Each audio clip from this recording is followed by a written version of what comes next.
Welcome to the Cinematologists podcast. I'm Dario Linares, and down the line, of course, is Neil Fox. How are you doing, Neil? I'm tired.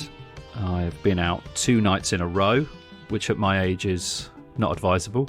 I was out at the cinema on Tuesday. Yeah, I was out at the cinema on Tuesday watching Top Gun for this episode, so that was work, which we'll talk about later. And then last night was pure pleasure because Noel Gallagher's High Flying Birds played the Eden Project near me. Yeah, I saw your highlights on Instagram about that. You know, how is dear old Noel? Is he still knocking out the grizzled rocker notes, you know, with aplomb, or is there anything sort of new there, would you say? A lot of it's new, which obviously kind of disappoints a lot of people. He's played, yeah, he sort of plays about 45 to 50 minutes of the stuff he's done since Oasis split up. So sort of 3 albums and some EPs, and a lot of it. I mean, I love that stuff. It is him pushing out of the kind of the beer rock into interesting sonic territory. Interesting for Noel Gallagher, you know, like a lot of people say, oh, it's, you know, but I find it quite interesting, and he's actually been quite adventurous with a lot of stuff, and he plays some of that stuff, which is, I think, is fab. I mean, I really like it, and it's some of my favourite producers have worked with him and on remixes and producing some of the albums. It's really, really interesting, but no one's there for that, you know. So he does that, and then he sort of says, I bet when you saw the price of this ticket, because they're quite expensive Eden sessions, you were thinking, wow, that's quite a lot, and then you've got here and you're like, this is a waste of money. He said, well, this is what the money's for. And then he just then he goes into like kind of like an Oasis greatest hits set, and it's magical, you know. Like he plays most of a lot of stuff that he sang and a couple of stuff he doesn't, but yeah. And I was with a friend who's not a huge Oasis fan and he'd never seen him before, and he was like, this is great. And I was like, yeah, it is bloody great. What I really like about watching Noel Gallagher now is that he seems happy, you know, like he's very content with the fact that he's in his 50s and that people have come for 5 songs, but he's got a band that he enjoys playing with, and the music, he's happy playing that music, and he's like, you know, I'm going to do what I want, but he kind of honours the fan base at the end with the hits, and it was brilliant, and it's such an amazing venue, like to see a band, and the weather was glorious. I thought it was a great night. Yeah. What about you? You were at the tennis this week, when? Oh. I was indeed. You see, this is the big difference between you and me. I mean, I know you're not an anti-sports. Not at all, no, but yeah. Guy. I know there's a lot of kind of people, you know, there's a lot of people who sort of say art and sports as diametrically opposed. And yeah, I was at kind of, you know, what a lot might consider the sort of, you know, an upper class venue du jour of Queen's Club, which I've never actually been before. I've been to Eastbourne and Wimbledon a few years ago, and I've been regularly to the O2, which is much more of a sort of, you know, corporate entertainment package type thing with a bit of tennis in the middle, you know, some very good tennis in the middle. But then Queen's is, I mean, it's like 40 minutes away from where I live, and yeah, we sort of rocked up there, and you can see that there is there's a tennis club underneath all of this purpose-built stadium. I mean, the centre court is literally just like an old building, and then a massive purpose-built sort of temporary stadium around it. And I mean, again, not cheap. So it's, you know, it's a certain clientele, and tennis as a sport is a certain clientele as well. I was really kind of hoping that we might see Alcaraz and Murray on Monday, because it was the first day, so there's a chance of seeing sort of the top seeds will be scheduled on the first day, but then Alcaraz pulled out and Murray pulled out of the second day because they were both injured from previous tournaments. But, you know, it was great because there's 4 matches, and a lot of Brits were involved, and Dimitrov, who's a kind of very nice player to watch, and we just had great seats behind the court rather than at the side, so we weren't sort of going backward and forward like that. You always got to be behind if you go watch tennis, because you get that TV layout. And it was just, what was amazing about it was a massive stadium. You know, it's not sort of Wimbledon centre court size, but we were close enough where we could hear them talking to the coaches, and you could actually hear the sound of the ball on the grass. And yeah, just, you know, if you're into a sport, and you get the sense of the power and the ability, and it's not so much the strength of the shots, although when they want to, they can really hammer it. But a lot of the time, they're being very, you know, careful about where they're putting the ball. But it's just the physicality, the ability to get into the position at the right time, and like you think, oh, that's a winner, and they get to the other side and get it back in. You're like, oh my God, my 48-year-old bones would never have got to that. And yeah, it's just, it was very corporate, it's very expensive, very privileged to go.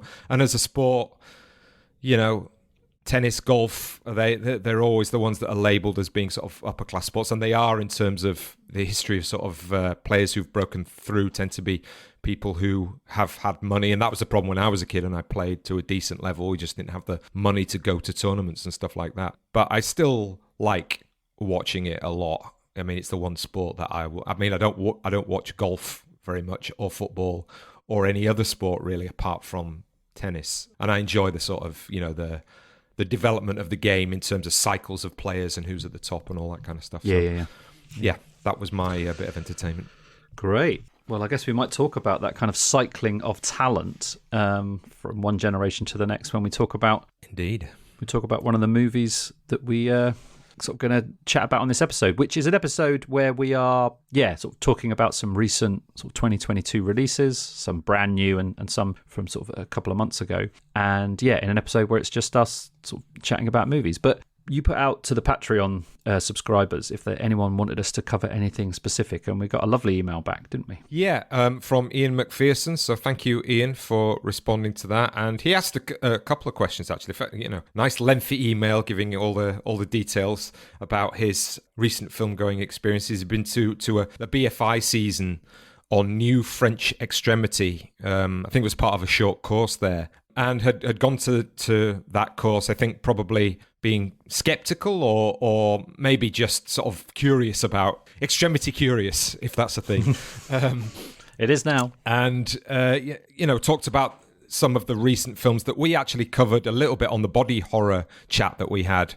The Dick or Now films, particularly Titane and Raw, but also sort of mentioned Gaspar Noé and Catherine Breillat and Dumont as sort of what I would call kind of more mainstream French extremism, but then sort of asked the questions about their sort of sense of strangeness, their avoidance of normal cinematic language and genres, as he puts it. I mean, I wouldn't say that they avoid them. I think they often use them as a starting point and then develop off into weird, unexpected areas. So there is a sort of lingua franca of genre embedded into these movies. But then he says something interesting. I'll just quote this bit where he says, arguably some of them suggest a pre-modern sensibility, whether medieval or of Greek tragedy, in their attitude to violence and the body, but aligned with suggestions about what kind of world we are inhabiting now. Its dislocated and fractured narrative of progress and stability under greater strain than ever, which is, I think is an interesting observation in terms of what these filmmakers are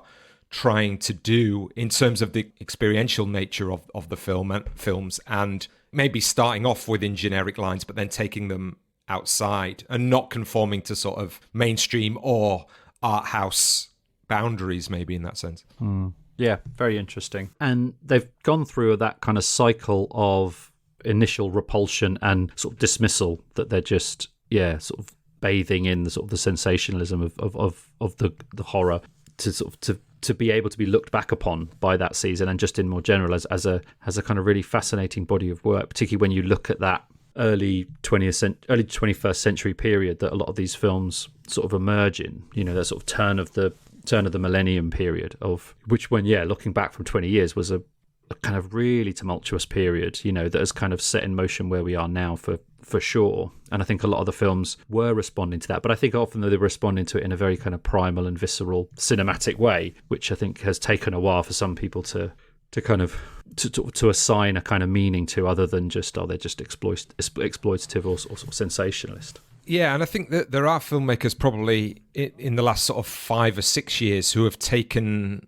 that French extremist sort of modus operandi, for want of a better word, and moved it forward more into a kind of ironic, almost postmodern approach, where, I mean, I'm talking of like filmmakers like Bertrand Bonello and Nocturama, and Bertrand Mandico, who did a film called Wild Boys, which is really weird, and then Knife and Heart by Jan Gonzalez from 2019, and then an interesting film I saw on Mubi by a filmmaking duo called Catherine Poggi and Jonathan Vinell, called Jessica Forever, which is a sort of weird sci-fi satirical critique of capitalism, but with this very sort of video game sheen to it. And all of them use the aesthetics in a very highly stylized, playful kind of way. But are not like they're not postmodern pastiches in that kind of flat sense. There's really a kind of politics to that, and I think that those last two filmmakers, in fact, I think all of these filmmakers are sort of connected to the Flame Manifesto, which is something that I've talked about with students that I've taught in the past, in terms of having a filmmaking sensibility. And you can go and read that, this very abstract manifesto where they talk about a cinema that enjoys and consumes itself without counting, this sort of rejection of values that come through, the traditional cinematic means, whether it's awards or commercial success. These words activate our common desire to make films, to dream them, to think them, to desire them, to reveal them, is one of the sort of taglines. So a really sort of interesting approach, I think, and rejection of how filmmaking and cinema is grounded within these boundaries of what expectations should be, depending on, whether you're talking about commercial cinema or a sort of more art house sensibility. Yeah, I think, and they sort of stand as almost like a bulwark against what's coming in many ways. A lot of the films, in that kind of really unhelpful but kind of common discussion of like, what would happen if they were made now, kind of thing. They're kind of almost preempting a kind of a really conservative reaction to what cinema should be and is, in terms of like what we're expecting to see and what type of characters are kind of put through what things, which they do feel weirdly radical in many ways, because they are kind of pushing at the boundaries of the cinematic in terms of like what is acceptable, which is kind of feels quite refreshing now. I was thinking when this question came in of a film that I really like called Switchblade Romance by Alexandra Aja, which is kind of an early one. I think it's also called High Tension. And I just remember the visceral experience of seeing it in the cinema and just being absolutely physically engaged, completely on edge, tense, like all my muscles were tense. And it was an exhausting experience, and it was built that way. It was built to be shocking, in terms of the physical experience that the cinema goes go through. And it had has a very sort of infamous sort of twist ending, which now people sort of look back on and go, but at the time, in terms of, like you were saying earlier, in terms of the way it is engaged with genre history, felt, kind of mind-blowing, and deeply uncomfortable. It felt like this was a decision to make you really feel quite sick, but to carry into the finale the shock and try and process it as it's unfolding. I think it's a masterful piece of work, but it's really raw. It feels really kind of High Tension, I think, is a great name for it. It's everything's up to 11 to kind of to make you feel. It's not, there's a little bit of thinking, but mostly it's about feeling. And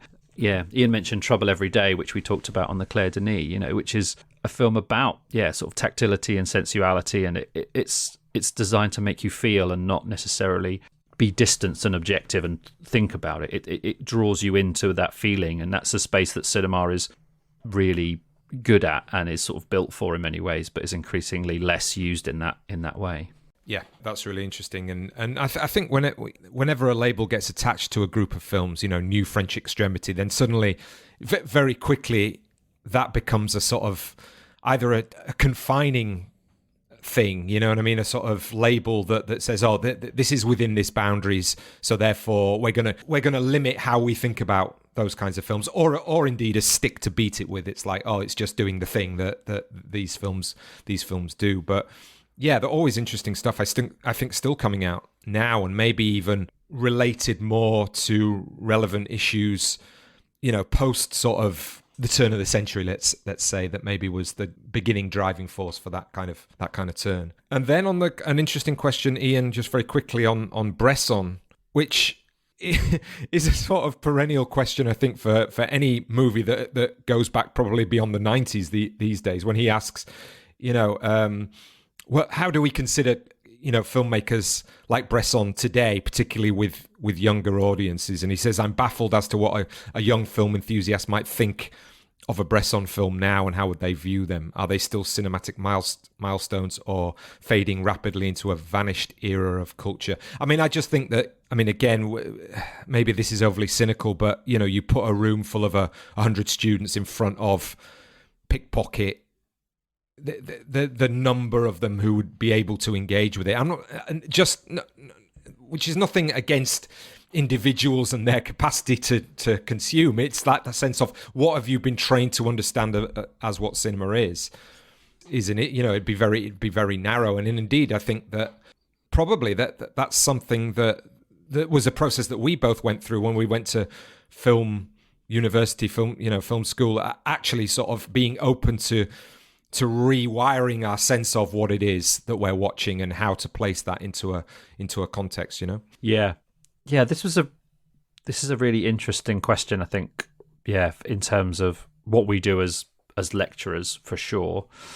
Earlier this week, I had the annual mandatory training day, where, you know, sort of with the staff are gathered together, and it was actually the best one I've been to. It was sensible and sensitive in terms of like how it was framed, and a lot of it was about teaching and scholarship and how to stay on top of what's going on in your field, why it's important to be engaged with your field, and kind of like things like research informed teaching. It was an interesting day, and this sort of time of year always makes me think about, what am I doing in terms of that thing there of, like, you know, at the end of an academic year, I'm assuming that no one in my class wants to learn anything about cinema, you know, but that's just not a way to go into the next year. So it's kind of about refinding that curiosity and trying to find ways of bringing students into that world. Because I think Bresson is a vital filmmaker. You know, I also think what's interesting about Bresson in terms of teaching independent filmmaking is this is one of the most powerful filmmakers who ever lived, whose mantra was simplicity. And with students coming in with their ideas of the maximal, but the reality of the very tiny, like, here's a great filmmaker whose legacy is kind of a huge part of cinematic aesthetics, who worked very simply, both in terms of like production, but also the idea of what a film should look like and be. I think what I find really important is trying to get students to access that and say, look, this is not just a black and white film from the 60s that I think is cool. It's actually a mode of working that you could really learn from in terms of your work, and you can do this right now. That's the thing about someone like Bresson, is like, you could do that. You could do this. You could investigate this, and this is also cinema. It's not, you know, and it's about trying to tap into that curiosity. The other thing I'll say as well is, like, we need filmmakers to be open about their influences, and we need younger audiences to be curious about those things, you know. So good old Jenks, even the few times he's talked about Ennis Main already, Mark Jenkin has talked about Bresson. And I know when I was, and this is, you know, to go back to Oasis, I was talking about this last night, you know, someone I really like tells me about things that they're interested in or influences, I go and dig that out. I'm like, oh, okay, I've not heard that name, that sounds interesting. I'll try and see how it fits in. That seems to be lost. I don't seem to see that as much, but I think that part of that is that it's harder to find that stuff, or it's easier to find that stuff. So it's like, well, I'll get back to that, you know. Whereas when I was getting his stuff, I'd have to go to a record shop, or I'd have to go to a video library and see if they had it, you know, like. And I don't mean that in a kind of, oh, it was, but there was a quest element to it, which is not there now. So I think that they get this information, and naturally it just sort of sits there. There's no process of like, well, I'm going to follow this through, and we need that following through in order for Bresson to remain. And I think that we do have to have conversations, and we do have them about, you know, who gets remembered and why. But it seems, and I think a BFI season is a great way of kind of just keeping people engaged, and when they can start to go out and see modern films that actually are engaged with those kind of Bressonian ideas, then hopefully we'll still be able to say that in 20, 30 years' time. Yeah, I mean, I think you've touched on something that goes sort of beyond just Bresson generally there, which is one of the difficulties of teaching now is that you can't automatically expect that move from, here, I'm going to show you this, and I'm going to give you this to read to accompany it. The screening and the reading was a sort of foundation of university learning in one sense. So you talk about that in the seminar, and you kind of assume that a student, if they were interested in that particular area, would go off and study. And I think that one of the problems is the kind of filmmaking we get today announces its links all the time on the surface. So therefore, there isn't a sort of, there's almost kind of an implied requirement on the viewer then to say, okay, well, if this looks a bit like this, if this is referencing this, then I want to see that literally in front of my eyes, you know what I mean, all the time. And this is that, that sense of you can't see something, wholly enclosed in and of itself, or in this filmmaking culture where there is this massive network. And that's got its positives, but it also perhaps flattens out that level of quest that you've called it. You call it curiosity, you call it whatever you want, but that sense of, oh, here's something interesting, and clearly it comes from somewhere, so I have to do some work to go and find that. Whereas that, I don't think that occurs anymore in the same way. Yeah. So, it's like the idea of, when you're dealing with somebody like Bresson, or you're dealing with somebody that you think is important as a lecturer, and you're putting it in front of the students, you have to be completely explicit and applied about why this matters. So explicit in the sense of, this is why, this is who Bresson influenced. You can show Pickpocket and say, well, this is Scorsese. But then also, you've got to kind of say, why does it still matter, and be absolutely on the surface about that. That's a kind of, I'm not saying that's a bad thing, that's just a reformulation of teaching practice that I think has occurred over the last 10, 15 years for sure. Yeah, absolutely. And I think it's, I don't see any other way of keeping that spirit alive without that reformulation. I think that's really well put, because that's exactly what we've gone through. How do we get one or two students in the class interested in this filmmaker?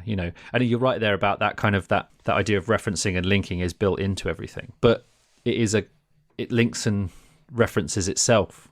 So it's not reaching out beyond that. And I remember when, was it Captain America, the Winter Soldier, and came out, and some people, I won't call them critics necessarily, but sort of said, oh, this is like a 70s paranoid American conspiracy thriller, like the Parallax View was. And I was like, oh, okay. And then I watched it, I'm like, no, it's not. Why? Because it's like, it's set in an office and someone's paranoid. Like that's but it, so. That's just a Monday for me. Exactly.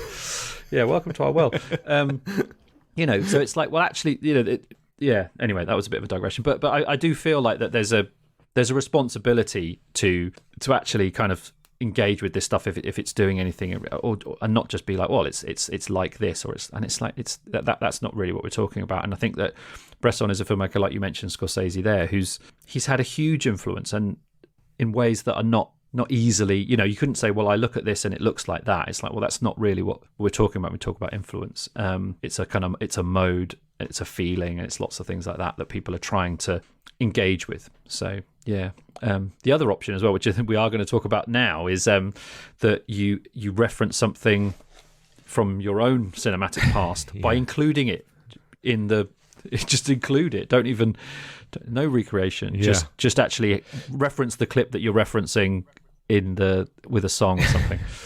I think you know what I'm talking about. Yeah, you're obviously talking about Top Gun there. But just before we get to that, I just wanted to say that we also have a new Patreon. So thanks to Ian for a start for those interesting questions. Yeah, really great, Ian. Thanks. But also welcome to Joe Oborn, who has joined us at the £4 level. So he will be getting a tote bag that will be winging its way to you, and thanks very much for the support. And also just quickly to say that our last episode of the season is the next one, which is actually going to be a live recording in London. So we've partnered up with the Garden Cinema, and we're hoping that that's going to be more of an ongoing thing when it comes to next season. But we're having our first live screening there, and we are going to show Cape Fear, the original 1962. I haven't got it written down in front of me, I think of it. But Robert Mitchum starring with Gregory Peck in the film. I think a lot of people sort of know the Robert De Niro, Nick Nolte version. But yeah, we're going back to the original film noir, and they're having a film noir season at the Garden. So that's in Covent Garden in London. It's on the 5th of July and will start about 5:45. So we're going to go back to our original format of a little intro. We'll watch the film and then do Q&A afterwards. Unfortunately, Neil can't make it, but I'm hoping to get, I will be getting a guest host to help me present that. Yeah, sorry to not make that, because it is exciting that we're back doing these kinds of episodes, and a huge thank you to George at the Garden Cinema for reaching out and inviting us to be involved. It's really exciting, and it's nice to be doing that kind of movie. That's the kind of movie it's our sweet spot in terms of screenings. So yeah, it'd be great to talk about that. Indeed. A screeching segue then from Bresson all the way to Top Gun Maverick. So, yeah, Neil, I mean, obviously we talked about talking about this. I mean, I wrote quite a lengthy piece in the newsletter about Tom Cruise as a star, but then obviously I'd seen Top Gun Maverick and you said you're going to see it. So, and interestingly, I think in the last week I've seen a lot of, how shall I put this, critics, let's say, in the sort of inclusive, or broad term, really going to town back on the old, this is militarist propaganda, which is difficult to argue against. But also part of that, I think there's an element of that I really don't like. The overt dismissal of the film as just that, and then what the implications of the critics saying that for the people who are watching it and liking it, which I'll come to at the end. But what did you make of Top Gun Maverick? Strange experience, sort of going in thinking a lot about it and expecting things like it to be kind of, overtly propagandistic, which it's kind of built into it, but I didn't think, I thought it was nowhere near as propagandistic as the first one. And I think a lot of that is because of Cruise, because he kind of takes the film and makes it about him. It's about him. It's not about being a pilot. It's about being Tom Cruise, look at me running through a forest. I can still run really fast through a forest, and it's kind of, the dialogue is geared towards telling him he's old and he can't do this stuff, and then he's like, I'll show you, and he that's his career now. We know this, and also I thought it was interesting that the target felt a lot more tangible than it did in the first one. I can't, it's very hard to remember who they're actually going out against at the end of the first one. It's just it's the Ruskies at the in the first one, isn't it? Definitely, the MiGs and all that. But here it's very nondescript, and it's very blackly clothed pilots. Yeah, it's like this is the specific target and this is the parameter. But it's like it wasn't like they're an enemy and like they're bad. They weren't held up in any kind of cartoonish way. It was just like, this is the goal of the mission, which I thought was quite interesting, and I was kind of liked it. I enjoyed it, and I think I enjoyed it a lot because I don't have any really emotional attachment to the first one. I saw the first one much later than would have been impressionable. So I thought it was, I don't think it's necessarily a great movie, but I think it's got a lot of, particularly in the action sequences, a lot of stuff. So this one, when they kind of called back, which they did repeatedly, it was like, I was like, oh yeah, it just sort of reminded me rather than, and I know a lot of real fans have kind of problems with how much it does that, like that but for me, it was just like watching The Force Awakens, and that's what we do now. Yeah. It's the same film. We're gonna remake the film. With the same characters doing the same things at the same moments, but we're also going to include clips from the original, and that's it now. That's it's. So I was thinking about, it didn't feel like a sequel, and it didn't feel like a reboot. It's kind of like a remake, but it kind of sits in, I think, this new weird space of nostalgic, remaking, where it literally takes all those beats, the music, the colors, the font, it replaces actors who are a bit old with younger actors to say pretty much the same lines. The first minute or so, you might have thought you were back in 1986 in some time machine. It was exactly the same as the original, the opening musical sequence and what have you.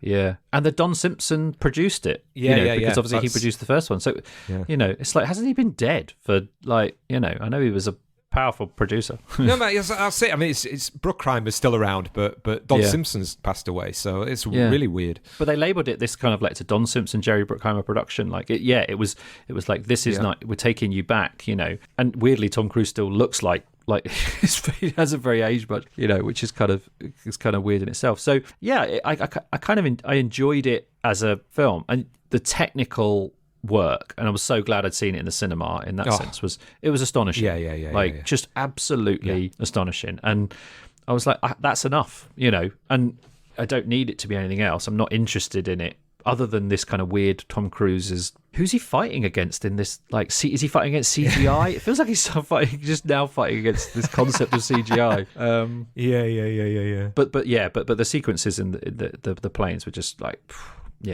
amazing stuff. I mean, exactly that. And what's really strange about this sort of, this accusation or this critique of, this is just ideological propaganda, rah America, military industrial complex, a recruiting vehicle for young men who, and look, that's in some ways that's an interesting point. How many, or how if you're a 13, 14-year-old kid today and you watch this, does this make you think, yeah, that's cool, that's what I want to do, right? In a very causal way, which is the implication when people are saying, that.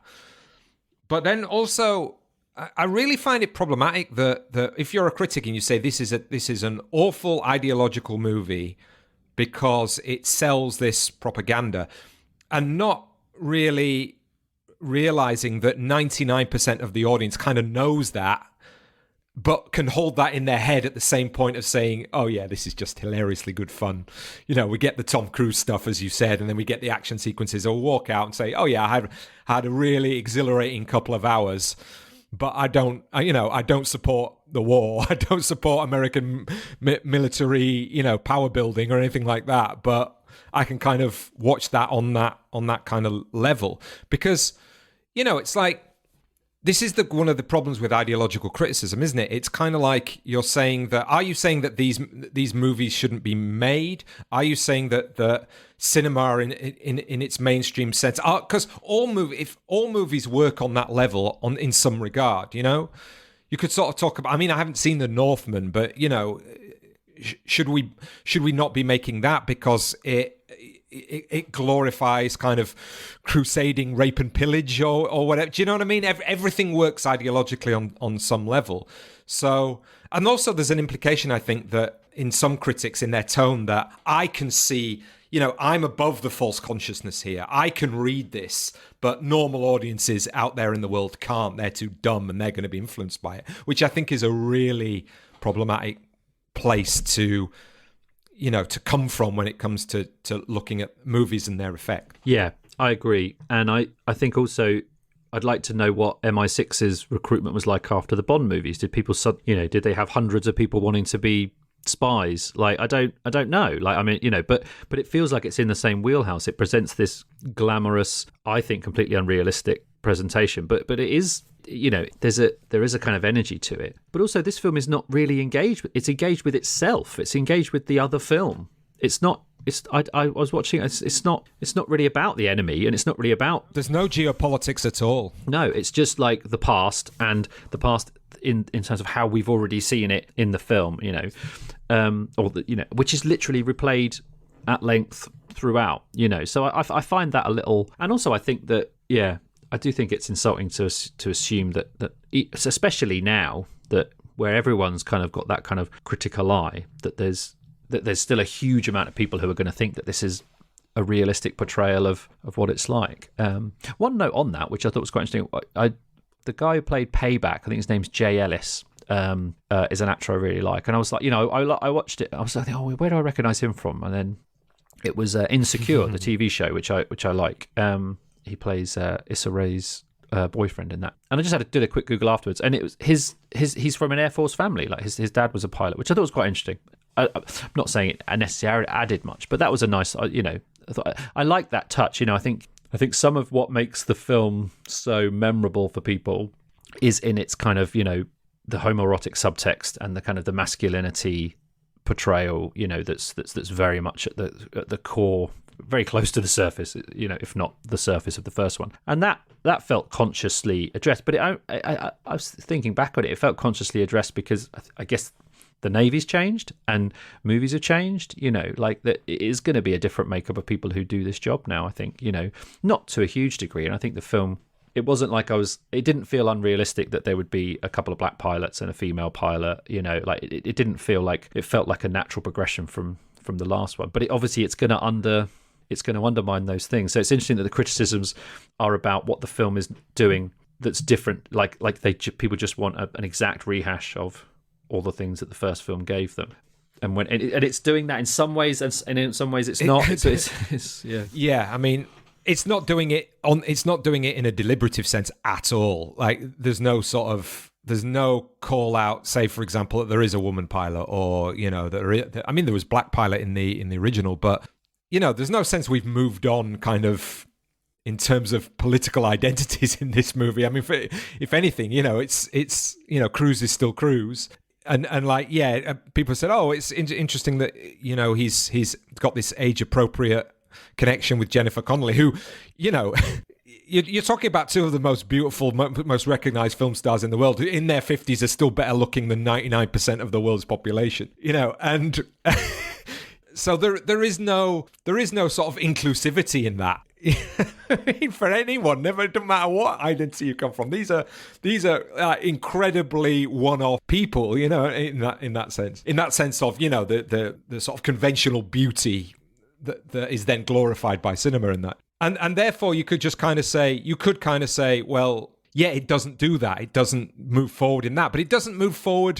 It doesn't move forward at all in any way. It just redevelops the exact same hits. And like, the one thing that maybe story-wise that it, keeps the interest alive is this sort of relationship with Goose's son. But even that's a sort of kind of a one-note thing before you get to the action sequences. You know what I mean? It's like, oh, right, okay, here we are. We're in these we're coming up against these 5th generation fighters, whatever the hell that means. That and then gets the F-14 out at the very end for the final hit, which is just hilarious. Yeah, that was again, like I was like, that's a fun touch. I think it is interesting that it's so backward looking, but I just felt Cruise's hands all over it, because the whole film, it's like you don't trust this kid, you don't think he's ready, and then like there's one bit where the kid has any agency, and then Cruise just wrestles it back, and it's like, well, I'm going to save us now, and it's like Cruise doesn't trust anyone else, like it's like, which I think that's really interesting. But I mean, it helps that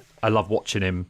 And I think he's brilliant in that space. But it is increasingly interesting. And they had a Mission Impossible trailer as well, so it was like, yeah. Oh, the Mission Impossible trailer is just out of this world. Can't wait. You don't have to wait too long for your next Cruise hit, which is great. Yeah. But it's funny, isn't it? Just to sort of finish off, that it's like you said about the level of filmmaking. I don't know whether craft is the right word. I mean, I use the word upholstery in my newsletter. It's just kind of like, nothing this slight has the right to be made this well. Yeah.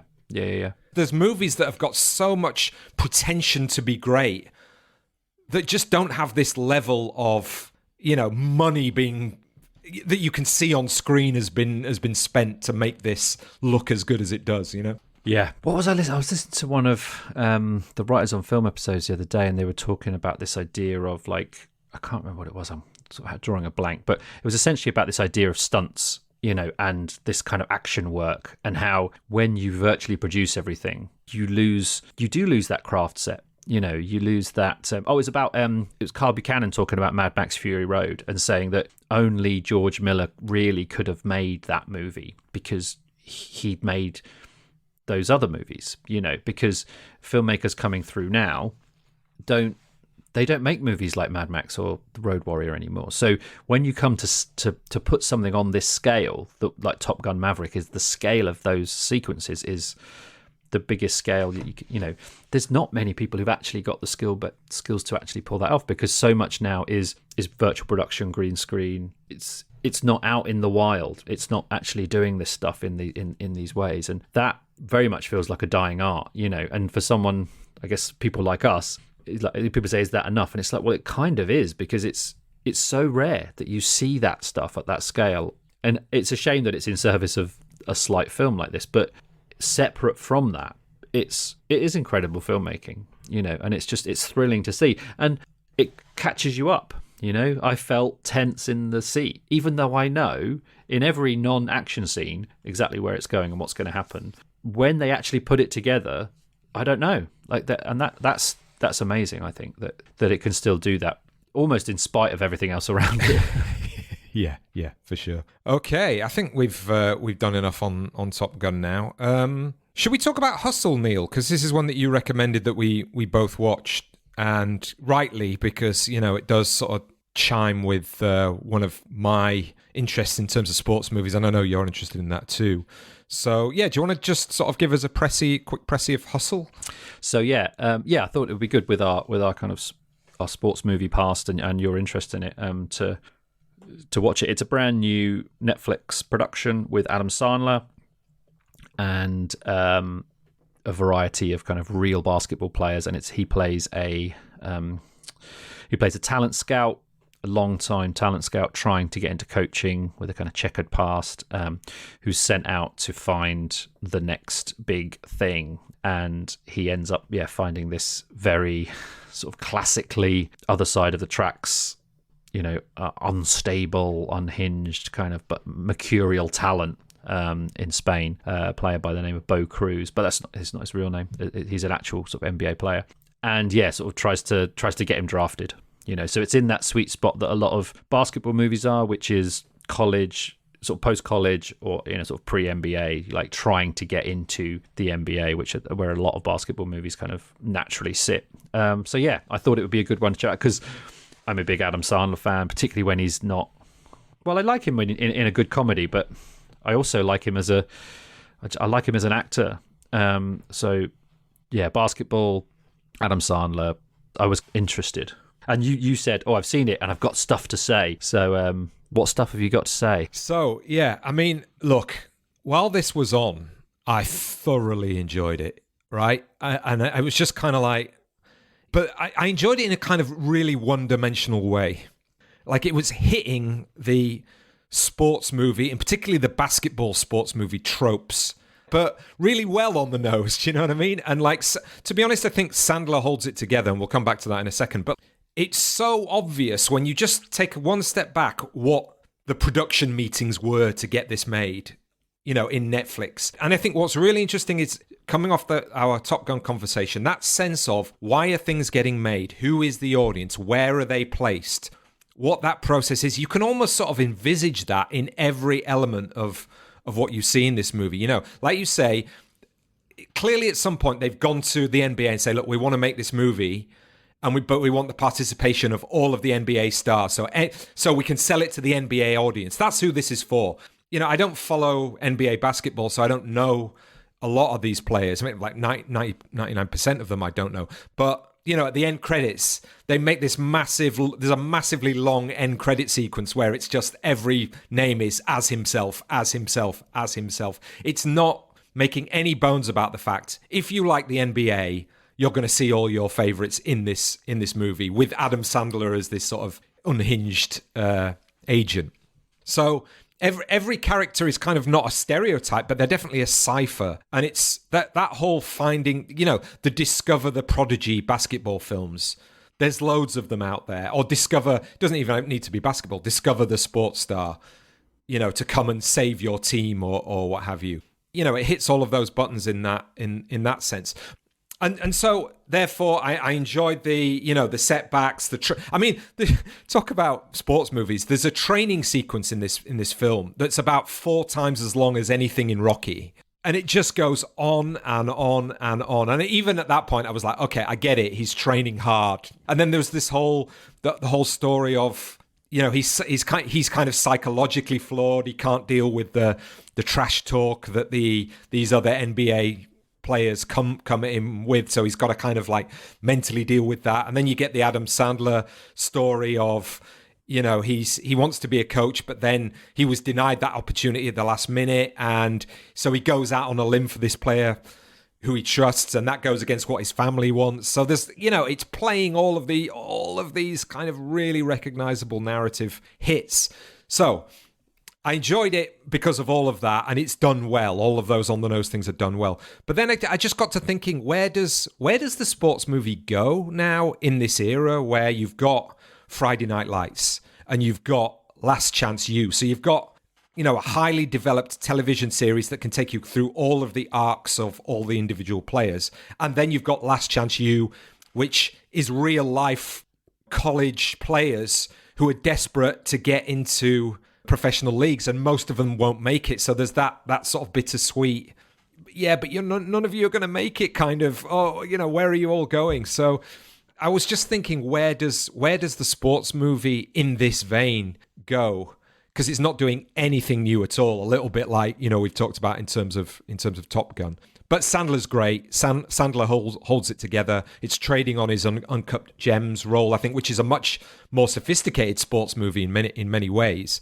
And it's not as good as, say, High Flying Birds. That's much more sophisticated. But again, it's doing something slightly different. I mean, the one movie it did remind me of was a film called Blue Chips from the 1990s with Nick Nolte as the manager and Shaquille O'Neal as the prodigy. It's very similar to that, and I think that's probably a better movie. But so that's my fourpence. What did you make of it, Neil? Yeah, Blue Chips. I thought of that as well. That's a William Friedkin movie, isn't it? I really like that film. I think, yeah, pretty much the same. I loved it in the moment, and it was like the music started, and Adam Sandler was kind of traipsing around hotel rooms looking at basketball players, and I was like, it's designed for me, Like, but I think that is the point. It is manufactured to do things, And I think part of it is algorithmic. I think it is manufactured to remind you, or to end, and then underneath, Blue Chips comes up, and He Got Game comes up. I mean, He Got Game, I think, is my favourite Spike Lee. I think it's in a much, much better movie, but they're in the vein, and it moves you. And both of those films are films where, like this one, I thought the performance of the basketball player and the actor the basketball player who played the character, I thought, well, that was a good performance. To get that kind of really. That's the one thing I didn't buy. I thought that's the one thing I was going to say. Yeah. Well, I thought it was solid. Yeah. Okay. Yeah. Okay. I just didn't find him charismatic at all. Yeah. I thought that he wasn't given a lot to do, like, acting wise. I mean, training, yes, and basketball playing, but if you noticed in the early part of the movie, they didn't give him a lot of kind of words to say. His mother said stuff, and you know what I mean? And it was like, clearly his acting's not great, so we're going to manage that. That's what I thought anyway. No, I agree, but I think you could feel that, but I certainly didn't. It didn't, when he did say stuff, it didn't like throw me out. And I think it's hard when you got Ray Allen in He Got Game, because that's a great performance. I mean, that is a really, really good performance. But yeah, it felt like it was kind of doing a lot of that, and it's produced by LeBron James as well, which we should say. Yeah. And I think that part of that question of where does it go and what's it for is in that training sequence. It feels like it's like telling people, almost in a Top Gun way, this is what it takes. Like, you can be a mercurial talent, and you can have, but you've got to put the work in, and this is what the work looks like. And you're just like, yeah, we get that in a movie sense, but you certainly can feel. I mean, that's the thing, is like, in the moment it's fine and enjoyable, but I certainly felt there. Actually, I can see the decisions, I can feel the meetings, and it's only really Sandler being. But he just goes all in as a performance, So and that reminded me again of Nolte in Blue Chips. Nolte in Blue Chips is wildly overcompensating for what's going on around him with this performance. But again, actors that you like and that are interesting and are actually kind of committed to, they carry it through. And yeah, I liked how pantomime villain Ben Foster was. I haven't seen him do that in a while. Like even with the shaved head, like a proper Bond villain as the kid of the boss, and just a lot of fun while it was on. Really enjoyable. Yeah. And it's funny because the straight afterwards I watched The Way Back, which is this Ben Affleck basketball film on Amazon Prime. So it's clear, but interestingly, I think that film was going for much more of a sort of art house indie vibe. Where, I mean, Affleck's just playing now what is his stock character, this sort of middle-aged, regretful alcoholic, and that was really kind of mawkish, and the development of the team. He's got this crap team that he's got to develop, but really that's a way to manage his alcoholism because his kid had died and stuff. But it was really not a great movie. It was sort of quite self-regarding and mawkish, and like I say, for all its kind of machined algorithmic properties, you know what I mean? I'd much rather watch Hustle again, that's for sure. Because it's Sandler, I think it comes down to it. Like when he's on form, I think he's very watchable. Yeah, that's good. I had the way back on my list, but I wondered if it was going to be a bit too much like that. All right. So there we are. Yeah.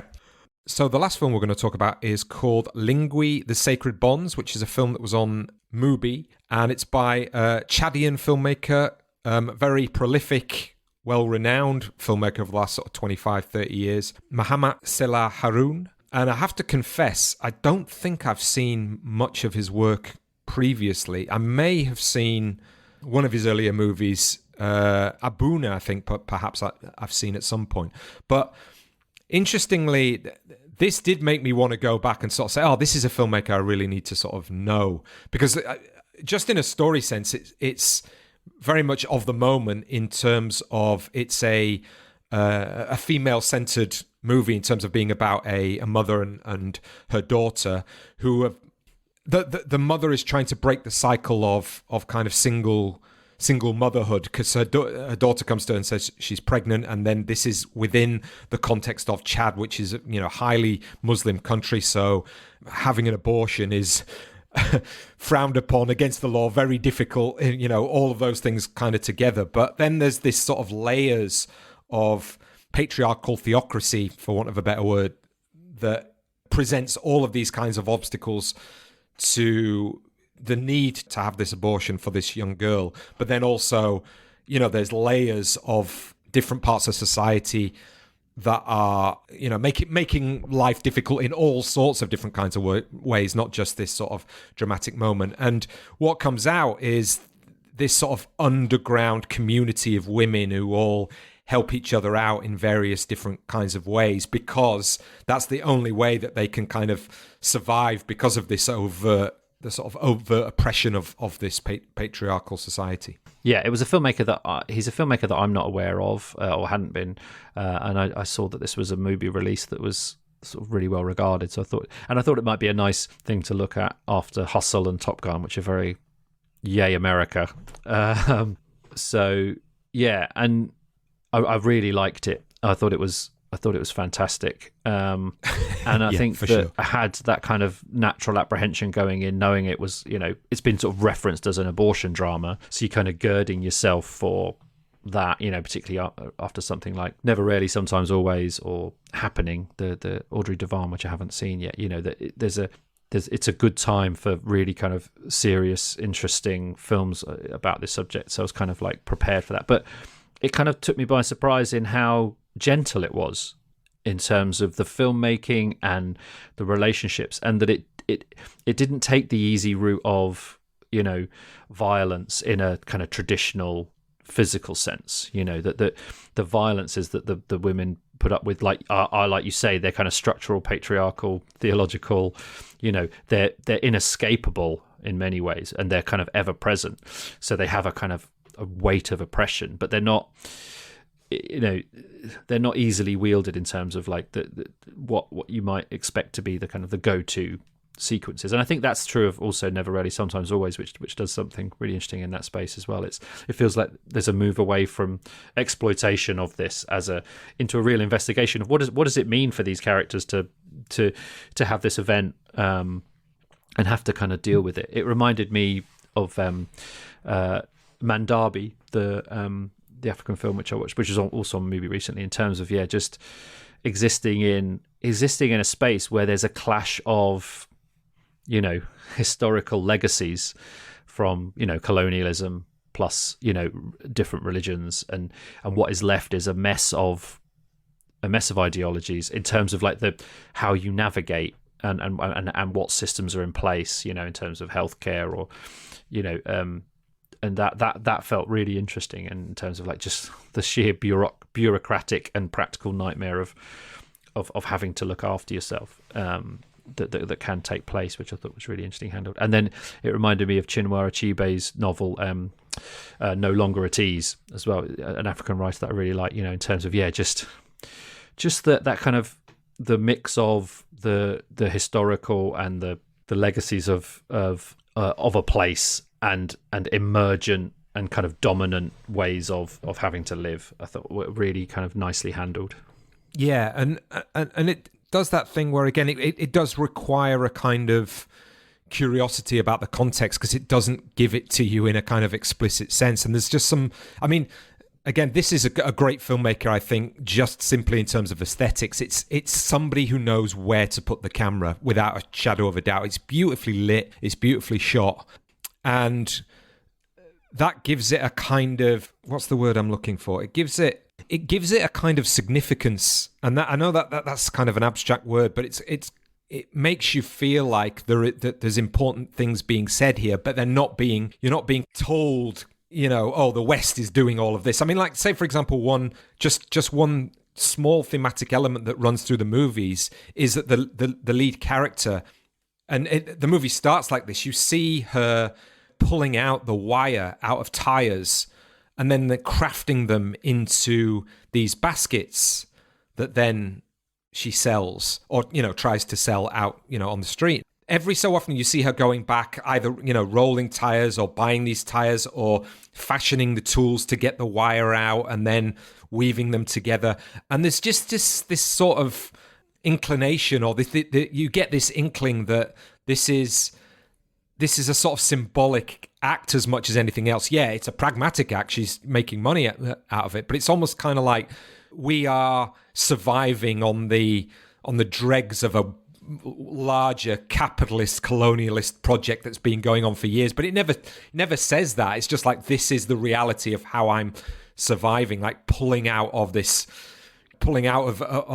an industry, the scraps that are left over, to make a little bit of money to survive. And it's just, yeah, it's really smart in that way. And then even like with the Muslim imam sort of turning up every so often to say, why aren't you at the mosque? And it's kind of like the influence of religion and the sort of status of the imam being able to come into somebody's home and sort of say, come to the mosque. And even when she's at the mosque, she's not allowed to be in the same room as everyone else because she's a woman. And it's just kind of like, you get this moment where there's a crisis of faith, and it's like, yeah, it's about time you had a crisis of faith. But it's very difficult to have that in a way that's resistant, because she is so weighed down, as are all the women. And hence this sort of phrase of Lingui, which means that these sacred bonds that are underneath that these women have together in order to be able to live. And it's just amazing when you think about what's going on now in the US in terms of the laws that are being enacted, that are in some ways going back to this level of patriarchal structuring and domination over women's rights to have autonomy, Yeah, absolutely. Yeah, well put. Yeah, and I thought the motif of the tires was a brilliant way, like you say, of kind of contextualizing that, and also showing the women, the black women at the bottom of the hierarchical order in a really, like, they're literally at the close-ups of the hands working it, and then, like you say, all the layerings that are above these women, in terms of like how their lives are ordered and managed, I think was really, really, really deftly handled. And it did look beautiful. I mean, it was just, the colors are astonishing, the compositions are astonishing, and just, the pacing, the confidence of taking, an audience through a story, which, I just loved how it opened on the mother, and then it's kind of also the daughter's story, and how she becomes a character in her own right is just so well handled. Yeah, and then, like you say, that how they, that kind of moment where we are introduced to the idea of the sacred bonds is through the mother's sister, and that's a really lovely, difficult sequence. And then the film shifts elsewhere, like it can move into these other spaces really well, and that touches on and that scene is amazing, where we don't see that, but around that event is amazing. And again, just the kind of the naturalism of the women, I guess I would assume largely non-professional, inhabiting those roles that they live in a really, really beautiful way. Cinematically, I thought was fab. Yeah, and it made me want to check out some more of that filmmaker's work. Yeah, and also sort of like think about, because we do it with Iranian cinema and we do it with different cinemas that have gotten international recognition more than, say, sort of Chad cinema, as it were. But that idea of, there is a cinema, because I'm reading this movie piece by Wilfred Okiche, which gives a little bit of context to the filmmaker and to the film itself. And that idea of here is a specific, Chad is a specific country, obviously, in Africa, but has specific kind of political issues and has a specific kind of cinematic past, which you're kind of like, well, yeah, why wouldn't it? But, you know, it's not something that we in the West would pay attention to or know about. You know, a few people might, but on a general sense, we're too busy with Top Gun, you know what I mean? So it's great to sort of have a space to sort of look at that, you know, in a film that allows you an onboarding point to be able to say, oh, here's a good film. Here's a film that is clearly relevant, allows you an access point into a filmmaker from a region. And then you think, oh, okay, so I've got some context to go and watch, you know, more of this guy's films, or more cinema that is based in Chad, you know? Yeah, for sure. And I think that sort of brings us back to where we were earlier on, wasn't it? Which is, I saw it as a kind of gateway for curiosity, you know, like, oh, I'm interested in this filmmaker and this place, and I want to see more, rather than taking it as, oh, I've done Chad now. Do you know what I mean? Or like, I've seen this and I kind of, you know, which I think is a, you know, like, because there's so much stuff, people are like, well, I'll just go through that. But yeah, I'm hopeful that there's stuff to see, rather than the problem is a lot of the stuff that's available is only the stuff that's managed to get through into festivals. But hopefully, thanks to Mubi and others, that there's more to see. Yeah, and there's more stuff on Mubi as well. So that there is actually a series called Tales from the Fatherland, which focuses on Saleh Haroun's films. So yeah, we'll put a link up there and definitely check that out. So yeah, that will do it, I think, for our penultimate episode. I'm off to Bucharest next week for a conference, so I might be actually firing a few kind of audio missives from there, which I'm thinking are going to go up on the Patreon site, because they're just going to be small snippets. But I don't think I'm going to put them behind the, you know, it's not just for Patreon, so you can listen to those even if you're not. But if you want to support us on Patreon, you'll get our monthly newsletter and all our other bonus content. So thank you to our supporters for continuing to support us in that way. We appreciate it. But yeah, also any likes or retweets or comments on social media, you know, we really appreciate those. Again, you know, it's the way that small independent podcasts do get a voice in this increasingly corporate landscape. Neil, great to talk to you, of course. You too. Yeah, really lovely to touch base. I'm looking forward to hearing what you get up to in Bucharest. Yeah, I've got to go make my film now for that. I'm trying to do a video essay and get it finished by next week. So yeah, I'll be sitting in the garden trying to edit and what have you. But yeah, great to talk to you. And thank you for your continued listenership. For our audience out there, please come and see us on July the 5th at the Garden Cinema. The tickets are online. Just go and Google Garden Cinema, Covent Garden, Cinematologists, and also on our social media there's a link there for that event, so please come along. But until next time, this has been the Cinematologists podcast. Thanks for listening.